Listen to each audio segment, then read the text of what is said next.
Hello everyone, स्वागत है आप सबों का आज के इस सेशन में।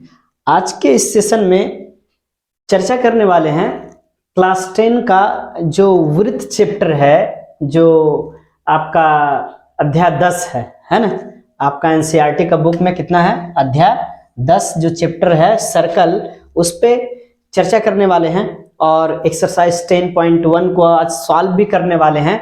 इस चैप्टर को स्टार्ट करने से पहले इसमें कुछ थ्योरी है, पहले उसको आप समझ लें ताकि आपको चैप्टर को सॉल्व करने में, एक्सरसाइज को सॉल्व करने में कोई प्रॉब्लम ना हो। तो चलिए स्टार्ट करते हैं, है ना। तो स्टार्ट करने से पहले आप इस चैनल को लाइक, सब्सक्राइब और शेयर भी करें।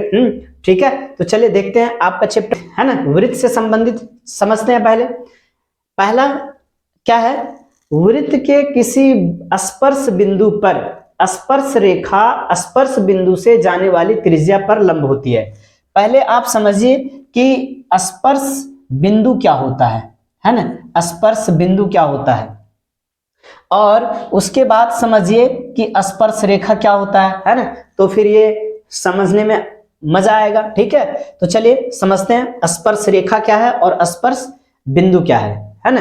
देखिए दूसरा नियम, देखिए किसी वृत्त की स्पर्श रेखा वह रेखा है जो वृत्त को केवल कितना बिंदु पर प्रतिच्छेद करे? एक बिंदु पर प्रतिच्छेद करे। जैसे देखिए यहाँ पे फिगर बना रहे हैं, है ना, ये हमारा सर्कल है ना, ये क्या है? आपका सर्कल है ना। यहाँ पे एक रेखा खींचते हैं हम, एक रेखा खींचे, है ना, इस रेखा का नाम क्या है? पी क्यू, है ना। तो क्या ये वृत्त को स्पर्श कर रहा है या वृत्त, क्या ये जो पी क्यू है वो वृत्त पे किसी को स्पर्श कर रहा है? नहीं स्पर्श कर रहा है। तो इसको हम क्या कहेंगे? इसको हम कहेंगे अप्रतिच्छेदी रेखा। इसको क्या कहेंगे? अप्रतिच्छेदी रेखा कहेंगे, है ना। क्योंकि ये जो पी क्यू है वो वृत्त को कहीं भी स्पर्श नहीं कर रहा है या कहीं भी इसको काट नहीं रहा है ना। चले एक और सर्कल लेते हैं। चले एक और सर्कल लिए हम, है ना। यहाँ पे एक फिर हम पी क्यू रेखा खंड खींचे, है ना। ये क्या कर रहा है? सर्कल को दो बिंदु पे काट रहा है ना। सर्कल को क्या कर रहा है? दो बिंदु पर काट रहा है ना, दो बिंदु पर प्रतिच्छेद कर रहा है। तो इस रेखा को हम क्या कहेंगे? इस रेखा जो है हमारा पी क्यू, इसको कहेंगे हम क्या? इसको कहेंगे छेदक रेखा। इसको क्या कहेंगे हम? इसको कहेंगे छेदक रेखा कहेंगे। और एक सर्कल देखिए आप, है ना,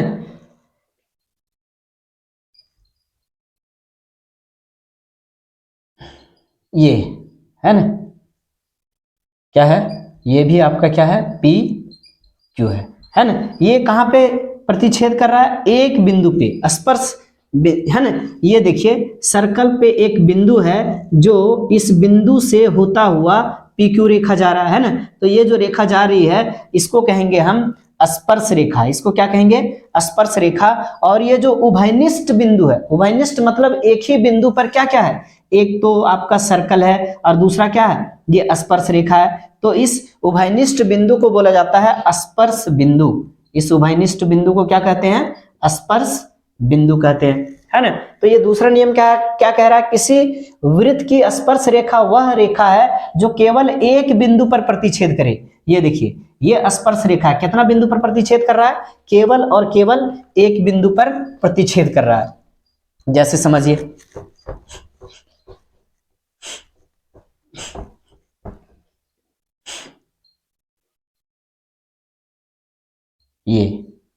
ये जो स्पर्श रेखा है वो कितने बिंदु पर प्रतिच्छेद कर रहा है? एक बिंदु पर प्रतिच्छेद कर रहा है ना। तो इसको हम क्या कहेंगे?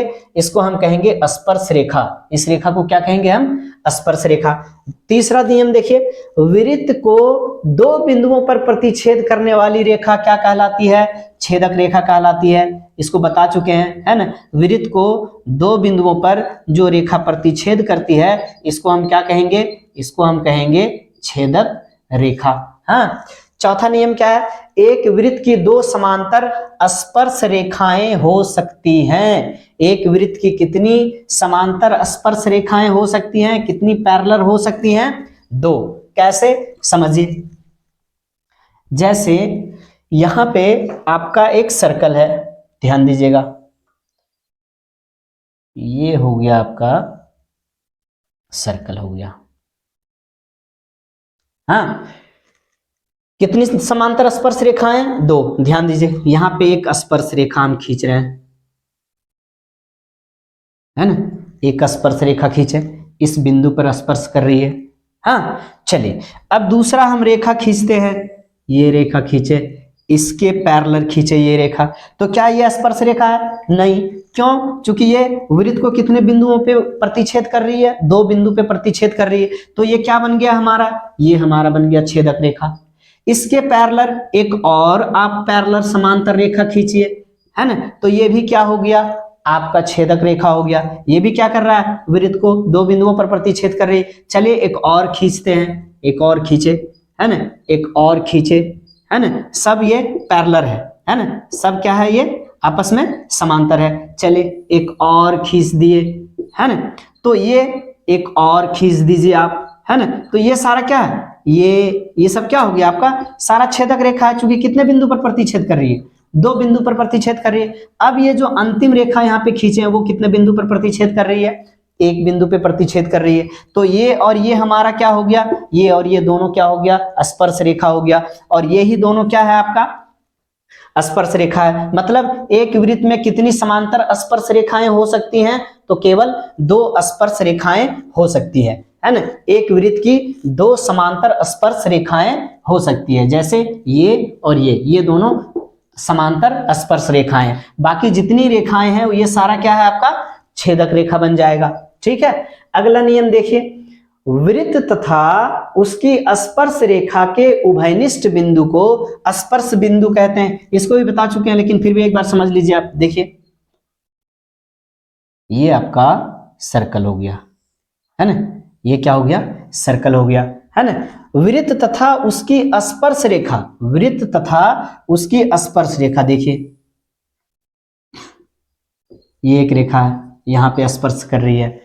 वृत्त तथा उसकी स्पर्श रेखा के उभयनिष्ठ बिंदु को, ये जो बिंदु है उभयनिष्ठ, उभयनिष्ठ मतलब जो दोनों के लिए है। किसके लिए है? ये स्पर्श रेखा के लिए भी है और ये किसके लिए भी है?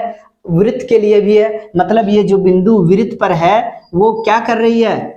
वो स्पर्श रेखा भी इसी बिंदु पे है ना, और इस बिंदु पर वृत्त भी है ना, इसीलिए इसको हम क्या कहेंगे? उभयनिष्ठ बिंदु कहेंगे।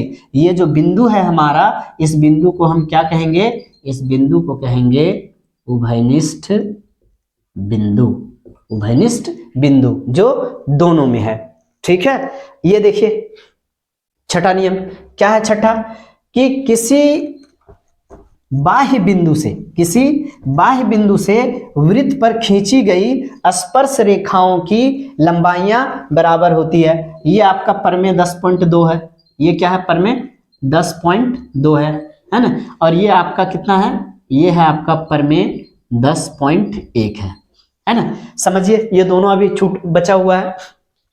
ये देखिए परमेय 10.2, किसी बाह्य बिंदु से वृत्त पर खींची गई स्पर्श रेखाओं, वृत्त पर खींची गई स्पर्श रेखाओं की लंबाइयां बराबर होती है। जैसे समझिए आप यहां पे देखिए, ये क्या है? सर्कल है ना। ये बिंदु, एक बिंदु वृत्त के बाह्य बिंदु से, एक है ना, वृत्त के बाह्य बिंदु से एक वृत्त पर खींची गई स्पर्श रेखा। देखिए ये एक स्पर्श रेखा खींचे, है ना, और यहां से फिर ये हम स्पर्श रेखा खींचे। हाँ, तो ये जो स्पर्श रेखा है वृत्त के बाह्य बिंदु से, ये जो स्पर्श रेखा है यहां, ये केंद्र मान लीजिए आप ए ओ बी, है ना, तो ये क्या हो जाएगा? ओ ए बराबर क्या हो जाएगा? ओ बी हो जाएगा। ये जो स्पर्श रेखा है वो दोनों आपस में क्या होगा? आपस में बराबर होगा। यही कह रहा है कि किसी बाह्य बिंदु से वृत्त पर खींची गई स्पर्श रेखाओं की लंबाइयां बराबर होती है ना। ये दो स्पर्श रेखा है, ये दोनों आपस में क्या होगा? बराबर होगा। एक और आपका परमेय 10.1 छूट रहा है, इसको भी समझ लीजिए आप। क्या कह रहा है? वृत्त के किसी बिंदु पर स्पर्श रेखा, वृत्त के किसी बिंदु पर स्पर्श रेखा, देखिए ये आपका वृत्त हो गया, है ना, ये क्या हो गया, वृत्त हो गया। वृत्त के किसी बिंदु पर, चलिए एक बिंदु ले लेते हैं, ये है ना, वृत्त के किसी बिंदु पर, ये बिंदु हो गया। वृत्त के किसी बिंदु पर स्पर्श रेखा, चलिए स्पर्श रेखा भी खींच दिए यहाँ पे, है ना, ये क्या हो गया आपका स्पर्श रेखा हो गया। स्पर्श रेखा स्पर्श बिंदु से, ये आपका स्पर्श बिंदु है, स्पर्श बिंदु से जाने वाली त्रिज्या, ये देखिए ये आपका केंद्र हो गया, है ना, ये क्या हो गया, केंद्र हो गया। तो स्पर्श बिंदु से जाने वाली त्रिज्या पर लंब होती है, मतलब ये जो त्रिज्या है वो क्या होता है, लंब होता है। मतलब ये कितना डिग्री का कोण बनाता है, 90 डिग्री का कोण बनाता है ना, 90 डिग्री का कोण बनाता है। वृत्त के किसी बिंदु पर स्पर्श रेखा स्पर्श बिंदु से जाने वाली त्रिज्या पर क्या होती है, लंब होती है। ये क्या होता है आपका, लंब होता है। आई होप कि क्लियर है। इससे रिलेटेड कुछ जो छोटे छोटे पॉइंट्स है, इससे पहले हम 2 वीडियो सर्कल से रिलेटेड हमारा बन चुका है। आप हमारे चैनल पे जो बना हुआ है प्लेलिस्ट, उस प्लेलिस्ट में जाके देख सकते हैं, उसको हम अच्छी तरह से समझा चुके हैं। सर्कल किसे कहते हैं, त्रिज्या किसे कहते हैं, केंद्र किसे कहते हैं, है ना, व्यास किसे कहते हैं, जीवा किसे कहते हैं, उसको अच्छी तरह से समझा दिए, है ना। तो पहले आप वो दोनों वीडियो देखिए, उसके बाद ये वीडियो देखिए, उसके बाद ये आपको चैप्टर भी अच्छी तरह से सॉल्व होगा। ठीक है, तो चलिए चलते हैं एक्सरसाइज की ओर। यहाँ तक आई होप कि आप लोगों को क्लियर होगा। अब एक्सरसाइज 10.1 देखते हैं, है ना। 10.1 आज हम यहीं पे रहने देते हैं, है ना। अगले वीडियो में आपका हम जो एक्सरसाइज 10.1 है, अगले वीडियो में हम आपका एक्सरसाइज 10.1 को सॉल्व करेंगे, है ना। तो आज के लिए बस इतना ही, मिलते हैं अगले वीडियो में। तब तक के लिए धन्यवाद आप सबों का। Thank you for watching.